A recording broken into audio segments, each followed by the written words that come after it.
अभी तक election commission के मुताबिक तमिलनाडु का कोई रुझान, पश्चिम बंगाल का कोई रुझान नहीं आया है। ये मैं आपको बता दूं, इलेक्शन कमीशन के मुताबिक। आप हमारे यहाँ जो डाटा देख रहे हैं वो इलेक्शन कमीशन के मुताबिक है। इसको थोड़ा लिख भी दीजिए कहीं पे कि चुनाव आयोग के मुताबिक ये सबसे ऑथेंटिकेट आंकड़ा है। तो सर पहले रुझान आ गए हैं। दिलीप सर क्या इंडिकेट करते हैं? नहीं, मुझे लगता है ये तो तमाम पार्टियां हैं, लेकिन इतना अगर इसको देखें, इस आंकड़े को देखें तो लगभग अभी 9 बज गए हैं।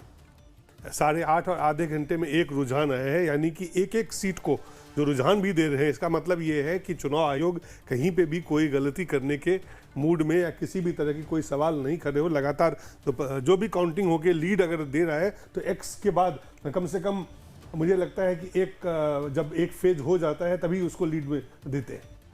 इसी तरह से दिया जाता है सर। फेज वाइज जो है इलेक्शन कमीशन ये अनाउंस करता है कि भाई इतने राउंड की काउंटिंग हो चुकी है और इस काउंटिंग तो राउंड वाइज अगर है हाँ। तो इन जगहों पे एक राउंड तो कम से कम हो गया और पश्चिम बंगाल में वो नहीं आया है। तो मुझे लगता है कि अभी स्लो चल रहा है, अगर उस हिसाब से देखें तो काफी स्लो है जिस तरह से। लेकिन मुझे लगता है कि 1 घंटे में ये चीजें साफ तौर पे बदल जाएंगी, क्योंकि वो राउंड जैसे ही पूरा होगा, अभी तो एक का है, and I think within some time वो एक आंकड़े जो है आपके पास ढेर सारे आएंगे।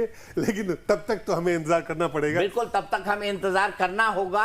लेकिन अभी तक एग्जिट पोल क्या कहता रहा है इन राज्यों के बारे में मैं आपको बता दूं। ज्यादातर एग्जिट पोल पश्चिम बंगाल के अंदर बीजेपी सरकार की बात कह रहे हैं, तमिलनाडु में डीएमके सरकार की बात कह रहे हैं, असम में एनडीए सरकार यानी बीजेपी सरकार की बात कह रहे हैं, केरल में यूडीएफ यानी कांग्रेस गठबंधन की सरकार की बात कह रहे हैं और पुडुचेरी में एनडीए की बात कह रहे हैं।